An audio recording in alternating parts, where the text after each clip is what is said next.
Hi everyone, welcome to back to school night and also welcome to the agriculture department. I just want to take some time to introduce myself as your student's teacher and also show you a little bit more about the classes offered in our department. So, just a little bit about myself. My name's Miss Carney. My first name's Hannah. Feel free to refer to me as Hannah if you're ever reaching out to me. I received my bachelor's degree in dairy science from Cal Poly San Luis Obispo. I continued my education at Cal Poly San Luis Obispo and received my master's degree in agriculture education. Once I wrapped up my time at Cal Poly, I got my first job actually at Half Moon Bay High School. Teaching agriculture. So this is my second year teaching here at Half Moon Bay High. I am the ag teacher and also the department head. The classes that I currently teach is Introduction to Agriculture and Intermediate Agriculture. And I'm also the FFA advisor. To those who are not familiar with FFA, FFA is our student-based organization. It stands for Future Farmers of America, and it's really this agriculture-based organization where we really teach students about leadership and kind of educating them and getting them more hands-on and involved within the ag community and teaching them really important principles that they can utilize later on in their life. It's just such a cool program that I am just so proud to represent and guide students through as their advisor. I also wanted to quickly introduce Miss Kamosi. So she's also our agriculture teacher and advisor. I'm fairly certain some of you have seen her around town. She's the one who works at Half Moon Bay Feed and Fuel.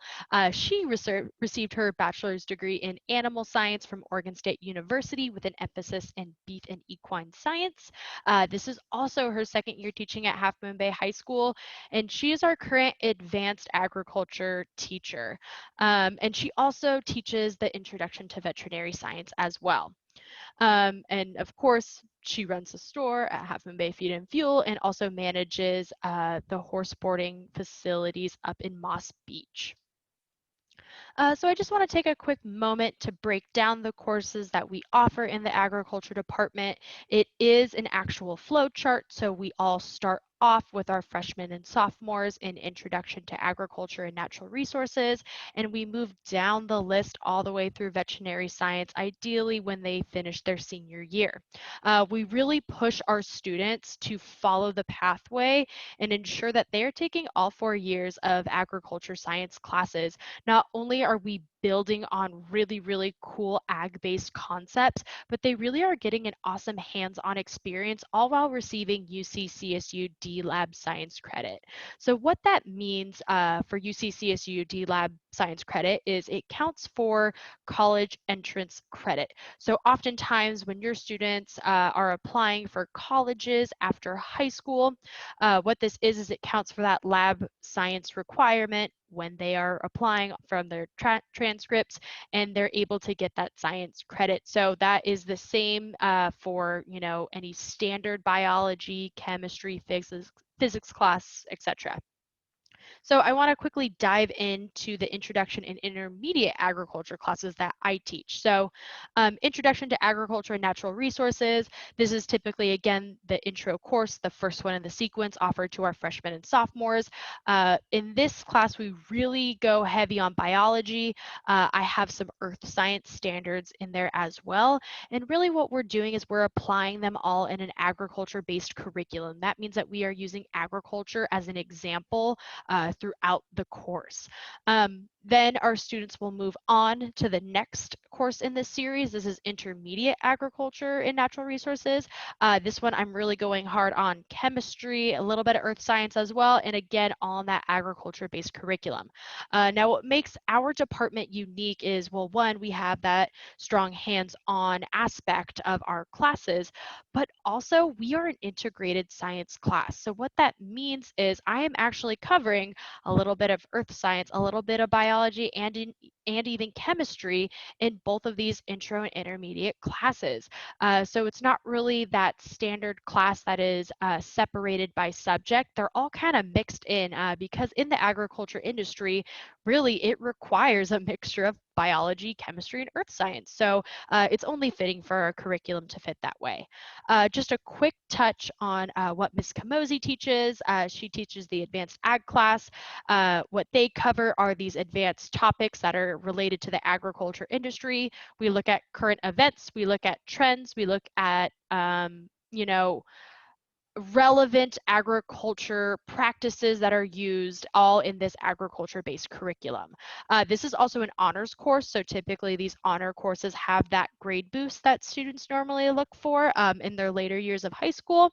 And also a really cool opportunity with this advanced ag class is it is aligned with Foothill College for college level units. So if your student is interested in veterinary science, they actually have an opportunity if they get a particular grade can earn units on a college level. It's awesome.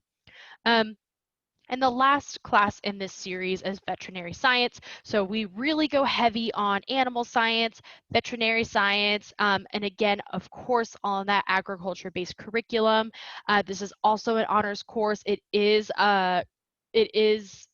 aligned with Foothill for college level units, but also a really cool opportunity for this veterinary science program is we can even have students be dual enrolled in both Half Moon Bay High School and in Foothill College veterinary technician program.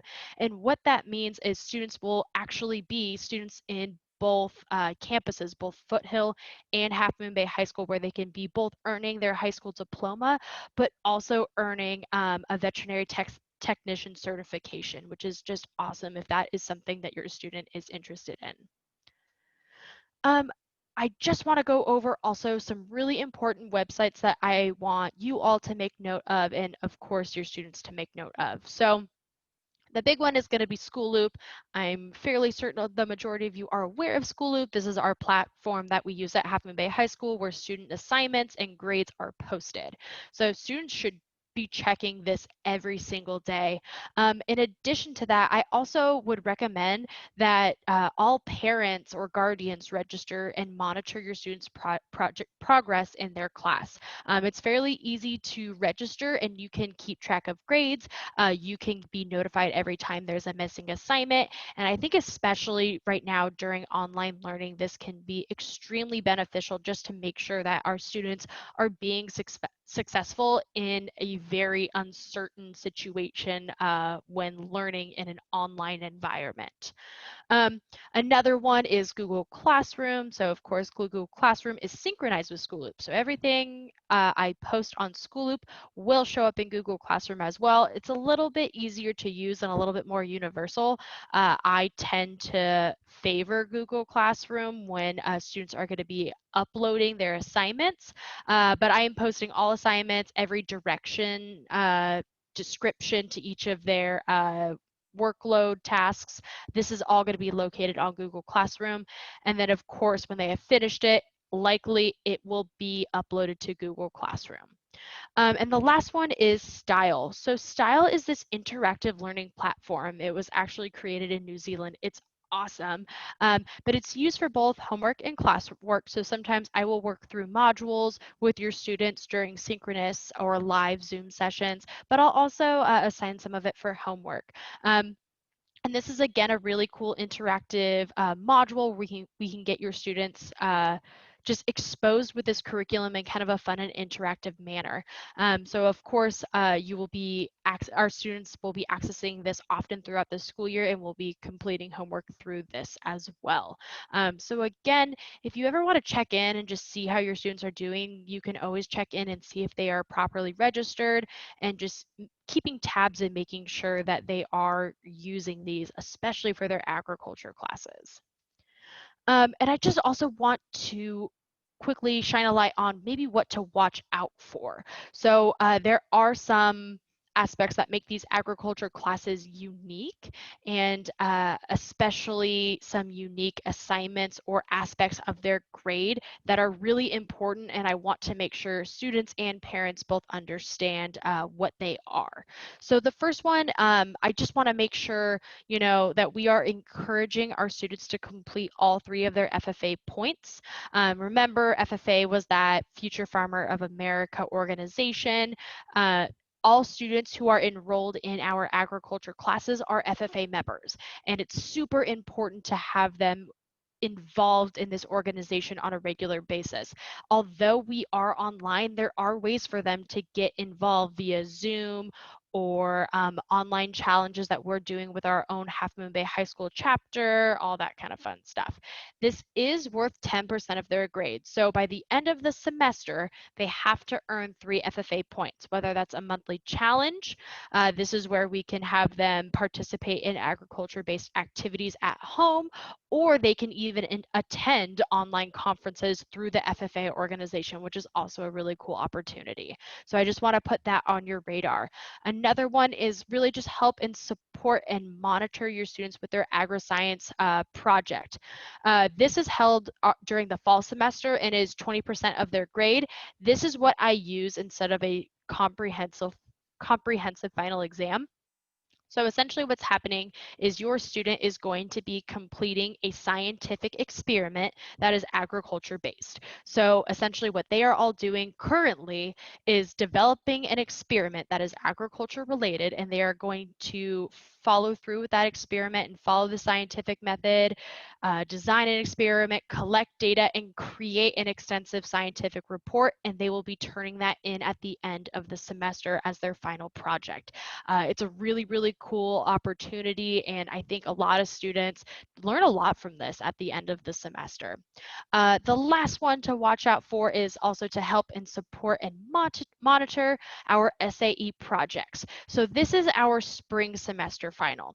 Now our SAE project it stands for Supervised Agriculture Experience, and what that is an agriculture-based project where your students are getting involved some way, somehow in the agriculture industry. So this could be either developing a project where they are investing money and eventually selling their project, as in like welding a project or raising a livestock animal.